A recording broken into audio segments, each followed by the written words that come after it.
আমন্ত্রণ জানাচ্ছি আন্তর্জাতিক সংবাদে। শুরুতে সংবাদ শিরোনাম। বাহরাইনে মার্কিন বিমান ঘাঁটির সদর দপ্তর গুড়িয়ে দেওয়ার দাবি ইরানের। ইসরায়েলের ৩টি সামরিক ঘাঁটিতে হিজবুল্লাহর হামলা। নিজ নাগরিকদের ১৪টি দেশ ছাড়তে যুক্তরাষ্ট্রের নির্দেশ। ইরানে আইআরজিসির নিয়ন্ত্রণ কেন্দ্র ধ্বংসের দাবি যুক্তরাষ্ট্রের। মার্কিন ইরান সংঘাত অব্যাহত থাকলে ভয়াবহ পরিণতি ডেকে আনবে এরদোগান। মধ্যপ্রাচ্যে কেন সরাসরি যুদ্ধে জড়াচ্ছে না চীন? এতক্ষণ শুনছিলেন সংবাদ শিরোনাম, এবারে বিস্তারিত সংবাদ। তবে তার আগে অনুরোধ থাকবে ভিডিওটিতে একটি লাইক দিয়ে কমেন্ট করে জানিয়ে দিন কোন জেলা বা দেশ থেকে ভিডিওটি দেখছেন ও শুনছেন। বাহরাইনে মার্কিন বিমান ঘাঁটির সদর দপ্তর গুড়িয়ে দেওয়ার দাবি ইরানের। ইরানের ইসলামী বিপ্লবী গার্ড কর্পস বা আইআরজিসি দাবি করেছে, তারা বাহরাইনের শেখ ইসা এলাকায় অবস্থিত একটি মার্কিন বিমান ঘাঁটিতে ব্যাপক হামলা চালিয়েছে। হামলায় ব্যবহার করা হয়েছে ২০টি ড্রোন এবং ৩টি ক্ষেপণাস্ত্র। মঙ্গলবার ৩ মার্চ আইআরজিসির বিবৃতিতে বলা হয়েছে, আইআরজিসির নৌবাহিনী ২০টি ড্রোন ও ৩টি ক্ষেপণাস্ত্র ছুড়ে বাহরাইনের শেখ ইসা এলাকার মার্কিন বিমান ঘাঁটিতে বড় ধরনের আঘাত হানে। ঘাঁটির প্রধান কমান্ড সদর দপ্তর ধ্বংস হয়েছে। তবে এ হামলার কোনো প্রমাণ তারা দেখায়নি। হামলার বিষয়ে বাহরাইনের পক্ষ থেকে এখনও কোনো মন্তব্য পাওয়া যায়নি। শনিবার ২৮ ফেব্রুয়ারি থেকে মার্কিন ও ইসরায়েলি হামলার জবাবে ইরান এ হামলা ঘটিয়েছে। এদিকে সৌদি আরবের রাজধানী রিয়াদে বিদেশি দূতাবাস ও কূটনৈতিক আবাসস্থল এলাকায় বিস্ফোরণ এবং ধোঁয়ার স্তর দেখা গেছে। সৌদি প্রতিরক্ষা মন্ত্রণালয় জানিয়েছে, ২টি ড্রোন মার্কিন দূতাবাসে আঘাত করেছে এবং আগুন ধরে গেছে। এছাড়া কাতারের প্রতিরক্ষা মন্ত্রণালয় জানিয়েছে, কাতারে ২টি ব্যালিস্টিক ক্ষেপণাস্ত্র ধ্বংস করা হয়েছে। শনিবার থেকে শুরু হওয়া এই সংঘাতে ইরানের সর্বোচ্চ ধর্মীয় নেতা আয়াতুল্লাহ আলী খামেনি নিহত হয়েছেন। তার স্ত্রীসহ পরিবারের কয়েক সদস্যও প্রাণ হারিয়েছেন। ইসরায়েলের ৩টি সামরিক ঘাঁটিতে হিজবুল্লাহর হামলা। ইসরায়েলের ৩টি সামরিক ঘাঁটিতে হামলা চালিয়েছে লেবাননের সশস্ত্র গোষ্ঠী হিজবুল্লাহ। বৈরুতের দক্ষিণ উপশহরে তাদের ঘাঁটিগুলোতে ইসরায়েলি হামলার জবাবে তারা এই পাল্টা হামলা চালিয়েছে বলে দাবি করেছে। খবর মিডল ইস্ট আইয়ের। মঙ্গলবার ৩ মার্চ এক বিবৃতিতে হিজবুল্লাহ জানিয়েছে, তারা ইসরায়েলের ৩টি সামরিক ঘাঁটিতে হামলা চালিয়েছে। সংগঠনটি জানায়, তাদের যোদ্ধারা উত্তর ইসরায়েলের রামাথ ডেভিড বিমান ঘাঁটি ও মেরন ঘাঁটিতে ড্রোন হামলা চালিয়েছে। বিবৃতিতে হিজবুল্লাহ আরও বলেছে, লেবাননের ডজনখানেক শহর ও জনপদে ইসরায়েলের অপরাধমূলক আগ্রাসনের জবাবে তারা এই ২টি ঘাঁটিকে ড্রোন দিয়ে লক্ষ্যবস্তু করেছে। এছাড়া সংগঠনটি অধিকৃত গোলান হাইটসের একটি সামরিক স্থাপনায় রকেট হামলাও চালিয়েছে বলে জানিয়েছে।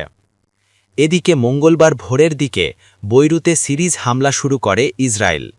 বাংলাদেশ সময় মঙ্গলবার ৩ মার্চ ভোর ৫:৩০টার দিকে এই হামলা চালায় ইসরায়েলি বাহিনী। লেবাননের গণমাধ্যম তথ্য অনুযায়ী শুধুমাত্র একদিনে দেশটিতে ইসরায়েলের হামলায় ৫২ জনের মৃত্যু হয়েছে। এছাড়া আহত হয়েছেন ১৫০ শতাধিক।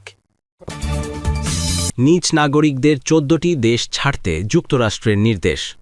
যুক্তরাষ্ট্রের পররাষ্ট্র দপ্তর মধ্যপ্রাচ্যের কয়েকটি দেশে অবস্থানরত মার্কিন নাগরিকদের দ্রুত সেখান থেকে সরে যাওয়ার আহ্বান জানিয়েছে। কনসুলার বিষয়ক সহকারী পররাষ্ট্রমন্ত্রী মোরা নামদার সামাজিক যোগাযোগ মাধ্যমে এক বার্তায় বলেন, গুরুতর নিরাপত্তা ঝুঁকির কারণে পররাষ্ট্র দপ্তর আমেরিকানদের যত দ্রুত সম্ভব এবং বর্তমানে চালু থাকা পরিবহন ব্যবস্থা ব্যবহার করে এসব দেশ ত্যাগ করতে পরামর্শ দিচ্ছে। সতর্কবার্তায় যে দেশগুলোর কথা উল্লেখ করা হয়েছে সেগুলো হল বাহরাইন, মিশর, ইরান, ইরাক, ইসরায়েল ও ফিলিস্তিনি ভূখণ্ড, জর্ডান, কুয়েত, লেবানন, ওমান, কাতার, সৌদি আরব, সিরিয়া, সংযুক্ত আরব আমিরাত ও ইয়েমেন। অন্যদিকে ইরানের ইসলামী বিপ্লবী গার্ড বাহিনী আইআরজিসি এক টুইট বার্তায় দাবি করেছে, গত ২৪ ঘণ্টায় তারা ১৫টি দেশের ভূখণ্ড বা স্থাপনায় হামলা চালিয়েছে। আইআরজিসির উল্লেখ করা দেশগুলোর মধ্যে রয়েছে ইসরায়েল, যুক্তরাষ্ট্র, সংযুক্ত আরব আমিরাত, সৌদি আরব, Qatar, Kuwait, Jordan, Iraq, Bahrain, Oman, Syria, Cyprus, France, Italy ও যুক্তরাজ্য। ইরানে আইআরজিসির নিয়ন্ত্রণ কেন্দ্র ধ্বংসের দাবি যুক্তরাষ্ট্রের। ইরানের ইসলামিক রেভলিউশনারি গার্ড কোরের আইআরজিসির পরিচালনা ও নিয়ন্ত্রণ কেন্দ্র ধ্বংস করে দেওয়ার দাবি করেছে যুক্তরাষ্ট্রের সামরিক বাহিনীর সেন্ট্রাল কমান্ড। একই সঙ্গে ইরানের আকাশ প্রতিরক্ষা ব্যবস্থা, ক্ষেপণাস্ত্র ও ড্রোন উৎক্ষেপণ কেন্দ্র এবং সামরিক বিমান ঘাঁটি লক্ষ্য করে হামলা চালানোর কথাও জানানো হয়েছে।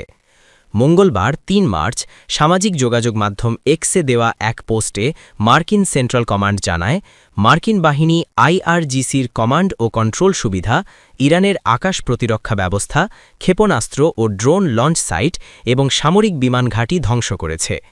তাদের দাবি, এসব অভিযানে ইরানের আকাশ প্রতিরক্ষা ক্ষমতা দুর্বল করা হয়েছে এবং ক্ষেপণাস্ত্র ও ড্রোন উৎক্ষেপণ সুবিধাগুলো লক্ষ্যবস্তু করা হয়েছে।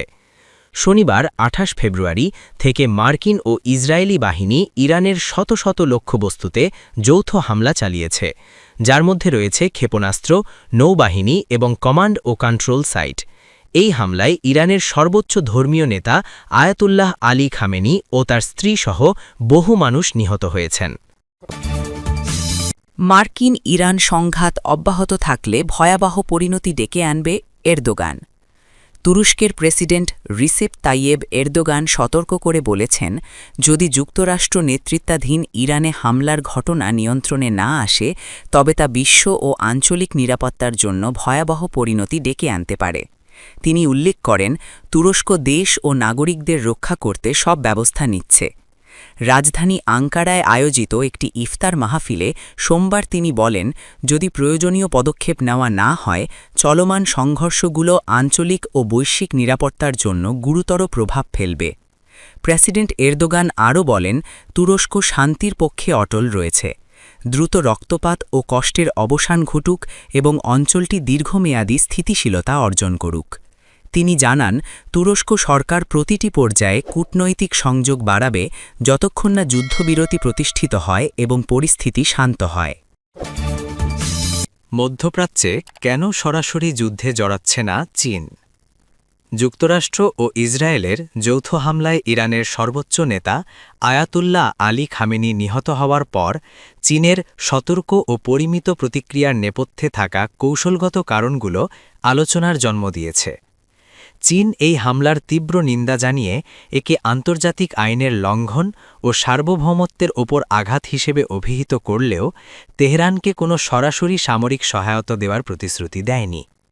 বেইজিংয়ের এই অবস্থানের মূল কারণ হল, তারা ইরানের সাথে দীর্ঘমেয়াদী কৌশলগত অংশীদারিত্ব বজায় রাখতে চায়, কিন্তু একই সাথে মধ্যপ্রাচ্যের অন্যান্য গুরুত্বপূর্ণ অর্থনৈতিক অংশীদার যেমন সৌদি আরব বা সংযুক্ত আরব আমিরাতের সাথে সম্পর্ক নষ্ট করতে ইচ্ছুক নয়। বিশ্লেষকদের মতে, চীন বর্তমানে একটি অপেক্ষা করো এবং দেখো নীতি গ্রহণ করেছে। বেইজিং মনে করছে, এই সংঘাতের ফলে ইরান এখন আরও বেশি চীনের ওপর নির্ভরশীল হয়ে পড়বে, যা দীর্ঘমেয়াদে বেইজিংয়ের ভূ-রাজনৈতিক স্বার্থ রক্ষা করবে। তবে সরাসরি যুদ্ধে জড়ানো বা সামরিক সহায়তা দেওয়া চীনের দীর্ঘদিনের অহস্তক্ষেপ নীতির পরিপন্থী। এছাড়া চীনের প্রায় ৩,০০০ নাগরিককে ইরান থেকে সরিয়ে নেওয়া এবং হামলায় এক চীনা নাগরিকের মৃত্যু বেইজিংয়ের জন্য পরিস্থিতিকে আরও জটিল করে তুলেছে। প্রতিবেদনে আরও উল্লেখ করা হয়েছে, চীনের পররাষ্ট্রমন্ত্রী ওয়াং রুশ পররাষ্ট্রমন্ত্রীর সাথে ফোনালাপে এই হামলাকে জঙ্গল রাজত্ব বা আইনের শাসনের অবক্ষয় হিসেবে বর্ণনা করেছেন।